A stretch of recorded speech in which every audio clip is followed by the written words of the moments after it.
listen.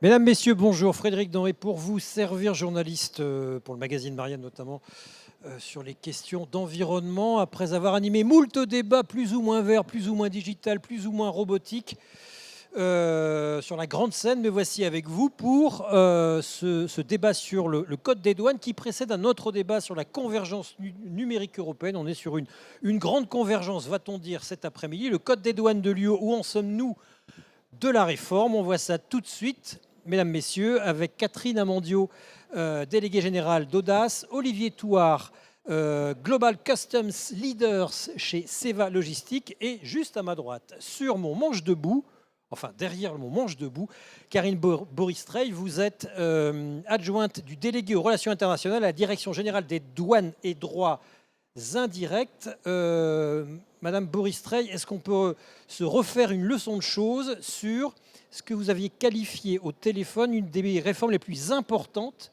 que l'on ait connues ces dernières années? Merci beaucoup. Alors, effectivement, on a eu le plaisir, après 3 ans de discussions et de négociations intenses, de pouvoir boucler le volet douanier de la réforme. Il y avait déjà un premier volet qui a été bouclé en décembre avec justement la suppression pour le 1er juillet de la franchise de 150 € pour le e-commerce, qui est un des points clés de la réforme. Et donc là, le reste du texte vient d'être bouclé avec ce qu'on appelle un trilogue politique, c'est-à-dire une discussion de haut niveau où on se met d'accord sur les grands principes. Et donc le Parlement, le Conseil et la Commission se sont mis d'accord sur ces grands principes.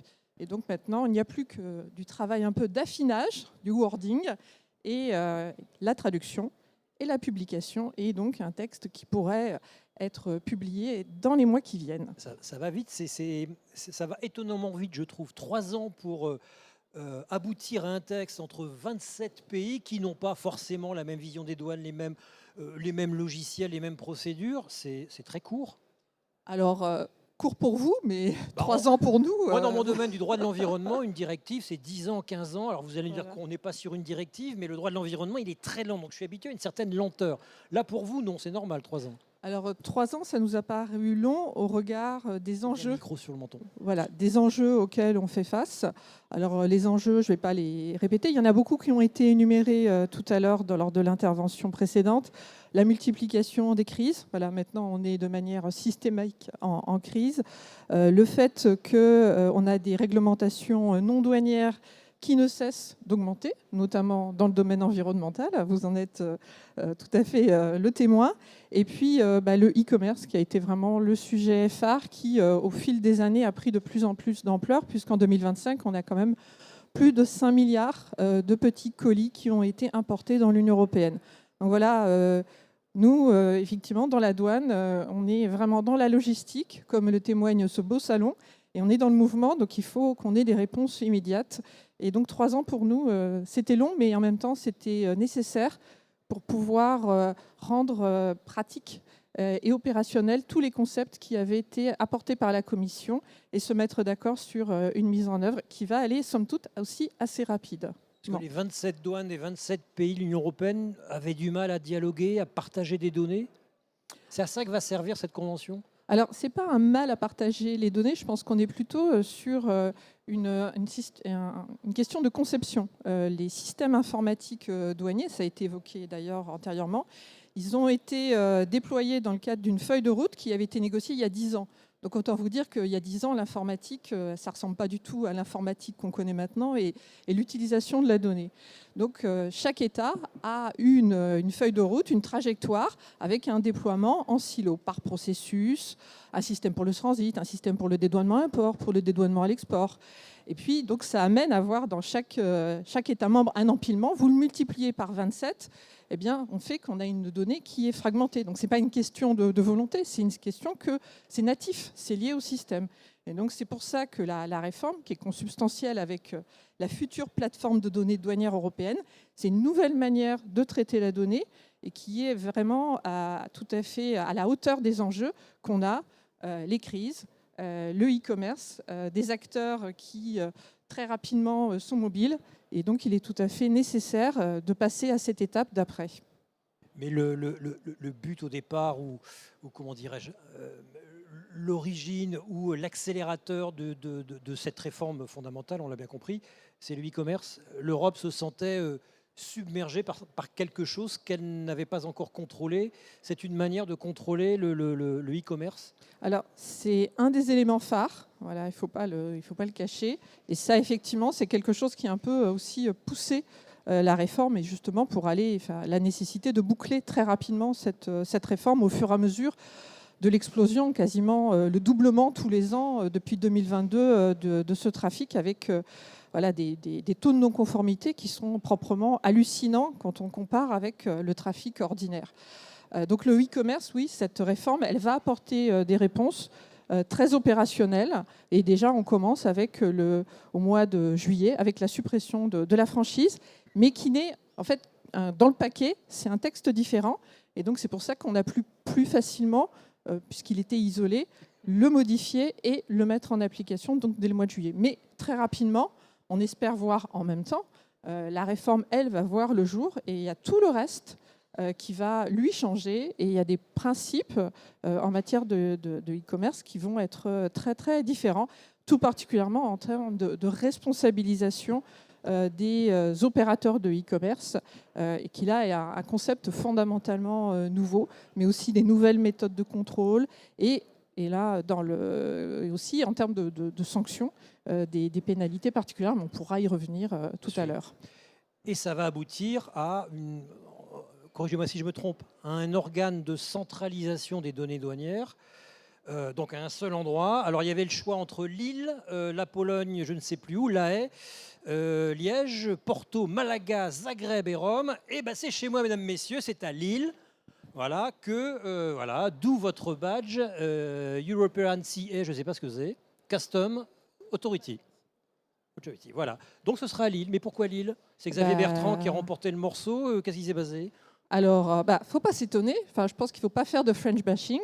Pourquoi Lille? Parce qu'on a été les meilleurs. Voilà, tout simplement. Voilà. Alors, je pense que le dossier, tous ceux qui sont un peu dans l'écosystème douanier le sauront. On avait le meilleur dossier d'un point de vue technique. C'était une évidence. À tous ceux qui auront lu les 7 dossiers, il y a même pour vous dire, il y a un site internet avec quelqu'un qui s'est amusé à les lire et qui a fait des paris. Et il a dit, qui va gagner? Il a dit, c'est Lille qui va gagner. Et c'était au mois de novembre, pour vous dire. Donc on a le meilleur dossier, le bâtiment le plus connecté, avec les mesures de sécurité. Enfin, on a été jusqu'au bout de l'exercice. On a même une salle de gestion de crise qui est prête. Donc vous voyez, donc on est tout à fait dans le fait d'avoir un dossier où aussi on avait une vraie synergie au niveau local, au niveau métier, au niveau des ministères, au niveau de l'État, jusqu'au plus haut niveau, avec le président de la République qui a été très engagé sur le dossier. Et donc quand vous avez une synergie comme ça, un dossier de qualité, je pense que rien n'arrête la France. Voilà un beau plaidoyer. Puis en plus, il ne faut pas oublier que Lille, c'est au cœur on va dire, d'un des plus gros marchés du monde, entre l'Angleterre, Amsterdam, Rotterdam, Anvers, l'Europe de l'Est. Bref, c'était là où ça devait se passer, et c'est chez moi, ou quasiment chez moi. Et ça, le bâtiment se situera juste derrière la gare historique de Lille-Flandre, pas très loin. Donc que demander de mieux? Je ne sais même pas pourquoi les autres pays ont déposé un dossier. Ils l'ont fait, tant pis pour eux. Olivier Thouard, dans la réforme, vous m'en aviez beaucoup parlé au téléphone, ça m'a passionné. On définit le mot importateur. Oui. Donc, ce qui veut dire qu'avant, à l'échelle de l'Europe, on ne savait pas ce qu'était un importateur. Où il y avait un flou juridique. Alors, en fait, on avait depuis quelques années une définition de l'exportateur, oui, qui avait été ajoutée. Et c'est vrai que c'est la première fois qu'on a un texte qui va venir définir. Mais il y a la définition de l'importateur, mais en fait, ce texte va apporter un nombre important de définitions, de nouvelles définitions, de nouveaux partages de responsabilités, et donc dont cette définition de l'importateur. En tant que logisticien représentant en douane enregistrée, il y a certaines définitions, évidemment, que nous, on analyse avec un regard de logisticien, mais parce que pour nous, ces définitions, elles ont surtout pour objectif de définir les rôles et responsabilités de chacun. Voilà. Au moins, c'est clarifié. Et après, chacun peut, en fonction de ces nouvelles définitions, agir comme il le souhaite, sachant que, je vais m'arrêter là, mais là, il faut comprendre que ce nouveau règlement a des impacts sur les pays tiers, sur la façon dont ils vont travailler ou apporter de la donnée, mais comme le CBAM, le règlement sur le carbone, comme le UDR, ce sont des règlements européens qui impactent les pays tiers. Et voilà. Et donc la réforme, c'est pareil, ça va impacter parce que nous, société européenne, on va devoir prendre des décisions, s'aligner sur les nouveaux textes quand ils vont rentrer en application et sécuriser nos activités en parfois peut-être refusant de faire ce qu'on faisait dans le passé parce qu'on ne voudra pas prendre des responsabilités illimitées. Alors, soyez plus concret. Importateur, c'est quoi aujourd'hui et en quoi ça modifie justement votre métier? En fait, c'est un sujet, c'est un débat qu'on a régulièrement avec Karine, mais c'est en fait l'article, sans rentrer dans tous les détails. L'article 27. L'article 27, il va définir le représentant en douane et la représentation indirecte, mais il va venir dire qu'un représentant en douane en indirect va devenir responsable au sens de l'article. En indirect, par exemple, si je travaille pour une société établie en Amérique du Sud, je vais travailler en représentation indirecte, je suis obligé, donc pour la représenter vis-à-vis de l'État membre auprès duquel je dépose la déclaration. Mais dans ce cas-là, je précise, je vais devoir travailler en fonction de l'article 20, être responsable au titre de l'article 20.1, qui lui dit que je dois m'assurer de la conformité des marchandises, y compris la conformité non douanière. Et c'est là qu'il y a une notion de responsabilité, c'est qu'en tant que représentant en douane, je ne maîtrise pas la marchandise, et donc il va falloir gérer les supply chains, bien analyser, savoir quel type de risque on va prendre, sachant qu'un logisticien ne veut pas forcément être responsable de la conformité du produit. Voilà, en tout cas, il va falloir, s'il accepte de prendre cette responsabilité, il va falloir qu'il soit sûr de ce qu'il est en train de faire. Oui, puis c'est pas seulement ça, ça vous obligerait à faire les déclarations relatives au marché du carbone. Je ne sais plus comment. Alors, pour le CBAM, quand on est en indirect, c'est pareil. Pour le Carbon Border Adjustment Mechanism, quand on est en indirect pour un non établi, on a l'obligation d'acheter des certificats d'émission, de déclarer les émissions de carbone émises dans les pays tiers par les fabricants de notre client, sachant qu'on ne les connaît pas, ou d'utiliser des valeurs par défaut avec un markup. Donc, effectivement, ce sont des obligations qui reportent sur le représentant en douane enregistré à l'arrivée. Et donc, encore une fois, ce sont des choix. Une fois que la réglementation est posée, chacun agit comme il le souhaite, accepte les responsabilités ou demande à l'opérateur de venir s'établir en Europe. Mmh. La question derrière pour la Commission, on la comprend bien, c'est d'avoir toujours quelqu'un de responsable. La Commission aime bien trouver un responsable en cas de problème, oui, voilà. Au final. Mais ça, finalement, elle ne vous avantage pas, cette réforme, de ce point de vue-là? En fait, elle nous facilite pas la vie parce que non, mais notre quotidien de représentant en douane en Europe, c'est d'expliquer à des sociétés établies dans des pays tiers comment fonctionne la réglementation européenne. Et pour beaucoup de pays, vendre en DDP, donc ça veut dire qu'avec l'exportateur asiatique ou d'Amérique du Sud, d'Amérique du Nord, qui agissent comme importateurs en Europe, ça leur paraît normal. Sauf qu'en fait, ce n'est pas normal. Donc, ce qui serait normal, c'est que l'importateur soit établi. Voilà. D'ailleurs, la nouvelle définition de l'importateur commence par l'importateur est établi dans le territoire de l'Union, sauf si. Et là, il y a la série. Voilà. Mais normalement, il doit être établi. Voilà. Et quand il n'est pas établi, à la fin, on va intervenir et on va prendre cette responsabilité qui renvoie sur les réglementations non douanières. Ce qui veut dire que vous allez faire le ménage dans votre portefeuille de clients. Il y a des gens que vous ne voudrez plus représenter à cause de cette responsabilité peut-être trop lourde? Alors, chaque entreprise devra se poser la question, en fonction du texte final, des risques qu'ils vont accepter de prendre, hein. Voilà, et de refuser ou pas. La difficulté, c'est que parfois, on n'est pas, en fonction de l'Incoterm, on n'est pas forcément informé. Ça, c'est souvent quelque chose que les gens ont du mal à comprendre, mais on n'est pas toujours informé de ce qui est en train d'arriver en fonction de l'Incoterm. On peut juste nous demander une prise en charge à l'arrivée, et ça arrive qu'une marchandise arrive d'un pays tiers, elle va rester bloquée au port 3 mois parce qu'en fait, l'exportateur pensait que c'était normal et qu'il avait juste à pousser. Sauf qu'à l'arrivée, si personne l'attend, potentiellement la marchandise elle va être bloquée parce qu'on va refuser d'agir comme demain comme importateur, de prendre des responsabilités sur une marchandise déjà qu'on ne connaît pas, on ne savait pas qu'elle arrivait. Vous voyez, c'est tout l'enjeu. En douane, il y a un mot, c'est anticiper. Il faut toujours anticiper. Ça, c'est valable. C'était valable avant, ça reste valable. Il faut anticiper. Et l'enjeu pour nous, c'est d'expliquer au niveau des supply chains qu'il faut qu'ils se posent la question pour vraiment de l'ensemble de la chaîne, à l'export et à l'import, pour savoir qui va faire quoi, qui va agir, qui va être le représentant en douane, qui va être l'importateur. Voilà. Et si la supply chain n'est pas pilotée dès le départ, on peut avoir, pas toujours, mais on peut avoir des problèmes. Madame Amandio, Audace, 333 adhérents, c'est une association qui n'est pas une fédération sectorielle professionnelle, c'est une association qui aide, je fais très caricatural, à y comprendre quelque chose dans le système douanier, en gros. Mais là, on ne vous coupe pas l'herbe sous le pied, là, vous allez peut-être avoir du travail en moins, non? Je pense qu'on aura du travail en plus, mais ça, c'est mon point de vue. Au contraire, non, nous, notre vocation, c'est d'amener les gens à parler ensemble. On représente une communauté d'adhérents qui représente tous les secteurs d'activité. Ça va des RDE aux chargeurs, aux éditeurs de logiciels. On a aussi beaucoup d'avocats. Enfin, vraiment, l'idée, c'est la communauté. Et au contraire, la volonté, je pense, de ce texte, c'est de mettre les choses à plat et que chacun prenne ses responsabilités, qu'on améliore la supply chain et l'information. Et pour ça, ça passe par justement l'information et la formation. Pour anticiper, il faut connaître. Qu'est-ce qui vous fait dire que cette réforme, elle est matricielle, comme disent les juristes, elle est fondamentale, elle est révolutionnaire, comme ma voisine me l'a dit au téléphone. En quoi elle est importante? Elle est importante parce qu'une des grandes demandes des opérateurs, c'est l'harmonisation. On est sur 27 États membres, on n'est pas un État fédéral. L'harmonisation des déclarations. L'harmonisation des pratiques entre les États membres, l'harmonisation des systèmes. Là, une société qui opère dans différents États membres, elle a affaire à différents systèmes. Ça avait été recensé par la Commission 111. européenne.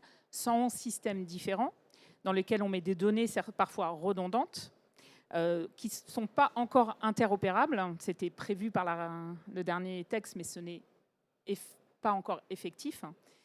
Donc là, l'idée, c'est qu'on aura un système qui va en remplacer 111. Donc en termes pour une société ou un groupe qui opère dans plusieurs États membres, pour eux, ils y voient une réelle simplification à quelque chose qu'ils demandent depuis longtemps et qu'ils ont du mal à mettre en place actuellement, soit parce que les systèmes ne sont pas encore développés, même ceux qui étaient prévus, soit parce qu'il y a des barrières qui peuvent être fiscales, qui peuvent être administratives, qui peuvent être un problème justement de normes. Donc ils y voient, au niveau de la communauté, ils y voient une simplification si, effectivement, la réforme va au bout de l'idée qu'elle porte, c'est-à-dire de cette harmonisation. Vous n'en êtes pas sûr? On attend les actes. Donc on les a actes le texte délégués, qui est voté, on a les actes délégués, les actes d'implémentation. Et ce qui nous paraît très important, c'est que ces actes ils soient co-construits avec l'ensemble des acteurs, qui est au niveau de la Commission européenne, des groupes de travail autant avec les douanes nationales qu'avec la Commission, mais aussi avec les représentants du trade, du business, de façon à ce qu'on ait des textes qui répondent à la réalité opérationnelle que vivent les entreprises, quel que soit leur secteur d'activité, comme je disais, puisque nous, on représente autant les RDE que les chargeurs, et qui puissent, qu'on ait un texte applicable et qui apporte cette harmonisation et cette simplification qui est la genèse de ce texte. Parce qu'au départ, on avait bien un groupe de sages qui a interrogé des douanes, mais qui a interrogé aussi des entreprises qui leur ont fait part de leurs difficultés en termes d'harmonisation. Madame Boris-Rey, ça veut dire quoi? Si cette réforme arrive à terme, donc les actes délégués, on va dire que c'est comme des décrets d'application. Oui, c'est ça, c'est comme un décret d'application en France. Alors en fait, vous avez deux types d'actes qui permettent en fait de compléter ou de légèrement modifier les textes, mais en fait, il n'y a pas si, ça va être quand. Parce que tout simplement, le règlement prévoit qu'à partir du moment où celui-ci sera publié, eh bien, on aura un an pour publier, pour élaborer, négocier, parce que c'est de la négociation, l'ensemble de ces actes de façon à ce qu'on puisse respecter les deadlines qui ont été attribués dans le texte. Donc c'est pas si, c'est quand. C'est quand. Alors quand, donc, on arrivera à, corrigez-moi si je me trompe, je suis exportateur ou importateur, je n'ai plus qu'une seule déclaration à faire. En gros, c'est ça? Alors, je pense déjà qu'il faut, dans ce futur proche, il ne faut plus parler de déclaration, parce que ça, c'est un des grands principes de la réforme, c'est qu'on va substituer la déclaration, donc qui est un peu comme, je peux prendre pour tous ceux qui ne sont pas dans le domaine douanier pur, votre déclaration fiscale, là, on va partir sur un jeu de données. Un jeu de données, c'est un concept qui est beaucoup plus souple qu'une déclaration, parce qu'en fait, c'est un envoi de données qui va être envoyé. L'objectif, c'est de l'avoir le plus tôt possible, le plus en amont du flux, de pouvoir le faire remplir, compléter par différents acteurs à qui la personne, donc l'importateur qui était évoqué par Olivier. Le dédouanement, je le fais au départ de mon bateau. Alors, en fait, vous envoyez des données en amont de façon à ce que toutes les machines, parce que la future autorité dont on a parlé tout à l'heure, son job principal, ça va être de gérer ce futur espace de données européen, le Data Hub, mais surtout, c'est de faire de la gestion du risque à l'échelle européenne. Donc les données seront envoyées le plus en amont possible. Elles commenceront en fait à être moulinées par les machines et tout le personnel chargé de la gestion du risque au niveau européen. Et puis à partir du moment où la marchandise sera arrivée sur le territoire douanier, eh bien là, les données seront figées. Et là, on aura la gestion du risque à l'instant T. Mais on aura déjà travaillé beaucoup plus en amont. Donc ça, c'est pour ça que on ne parle plus de déclaration, voilà, on parle de jeu de données. Et la nouveauté en fait, aussi de la réforme, c'est que en fait, vous allez avoir un calendrier progressif. 2028, on parlait tout à l'heure du e-commerce, c'était un des enjeux majeurs. Eh bien, le e-commerce, ce qu'on appelle la vente à distance, eh bien, basculera de manière obligatoire à partir donc, de juillet 2028 dans cet espace de données européen. Mais pour les autres opérateurs qui ne feront pas de la vente à distance, eh bien là, on ne démarrera qu'à partir de 2031, donc sur un mode en fait volontaire. Et à partir de 2034, eh bien là, on sera sur un système qui deviendra obligatoire pour tous les acteurs. Et c'est la première fois qu'on va avoir en fait une migration informatique majeure qui ne va pas être fondée sur des trajectoires nationales, mais fondée en fait sur la volonté des entreprises et le gain qu'elles vont trouver à basculer dans ce nouveau jeu de données. Et ça, c'est quelque chose de très original et c'est la première fois qu'on fait une chose de ce type avec un calendrier qui, dans les dernières négociations, s'est quand même beaucoup resserré. Et donc, pour tous ceux qui se disaient « chouette, je veux être à la retraite », quand ça va arriver, eh ben non, pas forcément. Madame Amandio, est-ce que l'harmonisation va jusque, puisqu'on est dans les douanes, à la constatation des infractions, à l'établissement des, je sais pas moi, des sanctions, à la récolte de la TVA dans les différents pays? Malheureusement, non. Actuellement, on a une diversité au niveau des États membres où chaque État membre est responsable de ses contrôles et de ses sanctions. Le texte ouvre une porte. On espère que cette porte pourra être poussée dans le futur pour arriver à une réelle harmonisation. En TVA, on a les mêmes problématiques. C'est d'ailleurs des freins au fait que ces entreprises aient du mal à opérer dans différents États membres, qui demandent aussi toute une gestion spécifique de la partie fiscale. Alors TVA, ça peut être aussi les accises, parce que nous, on a aussi beaucoup d'entreprises qui sont dans le domaine des accises, donc alcool, pétrole, produits énergétiques, qui eux aussi demandent peut-être plus d'harmonisation, leur permettant d'aller vers ces simplifications douanières. Ils en sont souvent exclus, ils se sentent souvent un peu exclus à cause de la problématique fiscale qu'il y a derrière.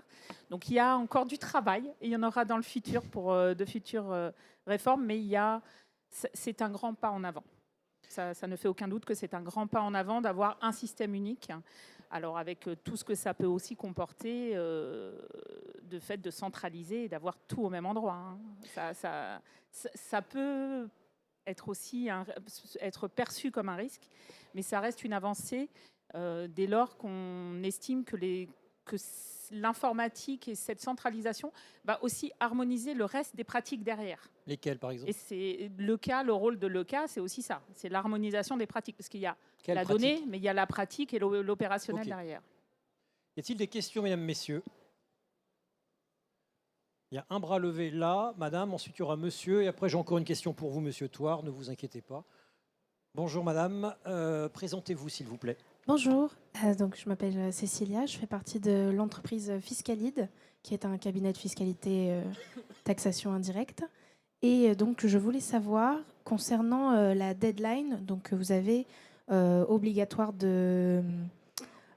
pour rejoindre la nouvelle plateforme, l'espace de données européen, est-ce que vous considérez qu'elle n'est pas un peu trop raccourcie en termes informatiques? Et qu'est-ce qui se passe si, à un moment donné, la plateforme est down, en fait vu que, je veux dire, si vous voulez, je répète, je reformule. Donc, si par exemple la plateforme cesse de fonctionner pendant un certain temps, car elle est toute neuve ou alors qu'il y a quelque chose qui manque, par exemple pour les Axis, qu'est-ce qui pourrait être fait et est-ce que vous pensez que vous aurez le temps en 2028? Madame Boris, je vous demande des réponses relativement courtes. D'accord. Alors, dans le texte, parce que pour le moment, le Data Hub, c'est un texte, ce n'est pas encore un outil informatique. Le texte, il est prévu, effectivement, des solutions, justement, de contournement, ou en tout cas pour pouvoir pallier tout manque de disponibilité. On parle du commerce international de l'UE, donc ce n'est pas une chose qu'on prend à la légère au niveau douanier. Il faut savoir que quand même, la première étape, c'est le e-commerce. Le e-commerce, c'est des milliards. Enfin, je ne connais même pas l'unité de mesure qui est capable d'intégrer toutes ces données. Donc, déjà, quand on va avoir intégré le e-commerce, on sera déjà bien prêt pour le reste. Monsieur, bonjour. Oui, bonjour. Loïc Poiseau, je suis le président d'Okivuti. Donc, nous, on est un éditeur de logiciels aussi dans le domaine de la douane. Et comme vous l'avez dit, Madame Moristret, cette évolution, elle va être vraiment un séisme. À la fois pour nous, les éditeurs de logiciels, parce que vous l'avez très bien dit, le Data Hub, ça va être des gens de la supply chain, des personnes, des acteurs de la supply chain qui vont remplir des informations. Et aujourd'hui, une déclaration en douane, c'est une personne qui reçoit des informations de son chargeur, de son client, qui va remplir une déclaration, qui fait de la saisie et qui l'envoie. Et donc pour nous, évidemment, ça a un fort impact. C'est potentiellement la disparition du fait de remplir une déclaration en douane. Pour les RDE, Olivier en a parlé, ils vont mettre en jeu potentiellement, en cas de représentation indirecte, leur responsabilité, là où ils n'ont pas saisi eux-mêmes la donnée. Donc je comprends que pour le moment, c'est encore assez flou. Est-ce que vous savez quand les contours de cette saisie, les modalités de cette saisie, quels acteurs seront autorisés à mettre de l'information dans le Data Hub, comment ça va se passer, à quel moment la donnée sera figée, etc. Quand est-ce que ça se sera un peu fixé? Parce que, comme vous le voyez, ça a quand même des impacts assez forts sur pas mal d'acteurs du secteur. Alors, je ne pense pas du tout que votre métier soit condamné. Loin de là, loin de là. Évoluer, c'est clair, comme tous les métiers autour de la douane et comme la douane elle-même, c'est une évidence.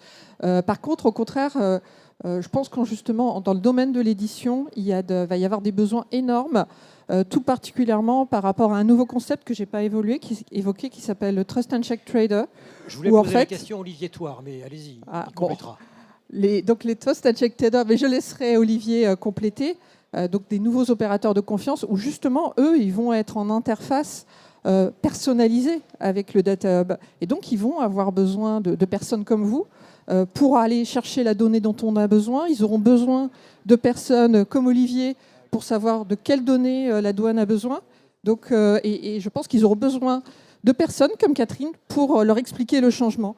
Donc voilà, c'est pour moi tous ces détails dont on parle, mais qui sont en fait au cœur de la mise en musique de cette réforme. On va les élaborer déjà dans les mois qui viennent avec les actes d'exécution, les actes de délai. Donc je vous parlais quand même d'un délai d'1 an qui est assez clair, assez court en définitif. Et puis après, effectivement, il va y avoir des montées de version. Il ne faut pas penser qu'en 2028, l'outil qu'on va développer pour le e-commerce, c'est l'outil qui va servir pour le dédouanement, pour faire des procédures particulières. Ça va vraiment être quelque chose d'assez incrémental, mais finalement avec un calendrier qui est pas si lointain que ça. Olivier Thouard, donc le Trust and Check, une nouveauté importante, un tiers de confiance. Expliquez-nous en quelques minutes. Alors, bon, Karine vient d'expliquer en gros, mais le Trust and Check, c'est à un moment donné, avant de porter ce nom-là, il s'appelait l'OA+, l'OA++, enfin bon. Opérateur économique agréé. Voilà, l'opérateur économique agréé. Donc c'est vraiment un statut. C'est vraiment un statut qui permet d'avoir une zone de confiance entre l'administration et l'opérateur. Ce qu'il faut comprendre dans la réforme, c'est qu'elle renverse la table d'un point de vue opération. On parle de jeu de données, comme disait Karine. Donc effectivement, il y a disparition de la déclaration frontière pour celui qui est trust and check. Tout le monde ne sera pas trust and check. Voilà. L'OA va d'ailleurs rester aussi. Donc, mais pour celui qui sera trust and check, il n'y aura plus de garantie douanière, il n'y aura plus de déclaration frontière, il n'y aura plus de transit douanier. Donc c'est une révolution sur certaines supply chains, hein, clairement. Mais, parce qu'il y a un mais, je le sens. Non, mais après, ça va avoir une incidence forte sur le modèle économique de grand nombre d'entreprises qui, comme les éditeurs de logiciels, il y aura toujours un besoin, les RDE, il y aura toujours un besoin. Maintenant, il va y avoir une mon avis, hein, c'est qu'il va y avoir une consolidation forcément énorme des éditeurs de logiciels parce qu'il n'y aura plus qu'un seul outil douanier européen, hein, au niveau de l'administration, et que en ayant un outil dans un pays, je pourrais me connecter dans l'ensemble de mes filiales, quelque part. Donc j'ai besoin que d'une seule prise. Hein. Donc forcément, ça a un impact. Sur les RDE, et je rejoins Karine, il y aura toujours besoin de gens qui vont avoir la connaissance, qui vont savoir remplir, compléter en fait, pas remplir, c'est compléter le data hub, puisqu'on a déjà l'ICS2, hein, la déclaration de sûreté et sécurité qui arrive, qui apporte les données de base qui vont être pluguées dans le data hub. Et en fait, l'administration, elle va quoi? Elle va voir arriver une déclaration ICS2 qui arrive d'un pays tiers, qui informe de l'arrivée de la marchandise, et on va venir compléter, avec un certain nombre d'acteurs, venir compléter, faire son autocalcul, si je suis trust and check, de droits et taxes. Voilà. Et donc, forcément, c'est une transformation fondamentale de nos métiers. Ça, on est totalement d'accord, il faut se le dire. Et sur la fiscalité, un dernier mot, parce qu'en plus, il y avait une dame qui était intéressée par la fiscalité, par rapport à ce que disait Catherine tout à l'heure. On est en 8e, 13e directive TVA européenne, au niveau européen. Demain, quand je dis on renverse, aujourd'hui, l'exception, c'est la douane centralisée communautaire. Par exception, on peut demander l'autorisation. Demain, c'est la norme. Demain, la douane centralisée communautaire devient la norme. La seule limite que nous... C'est un peu... Non, mais pour ceux qui sont trust and check, oui. Je parle du trust and check, c'est pour ça. Pour ceux qui sont trust and check, ça devient la norme.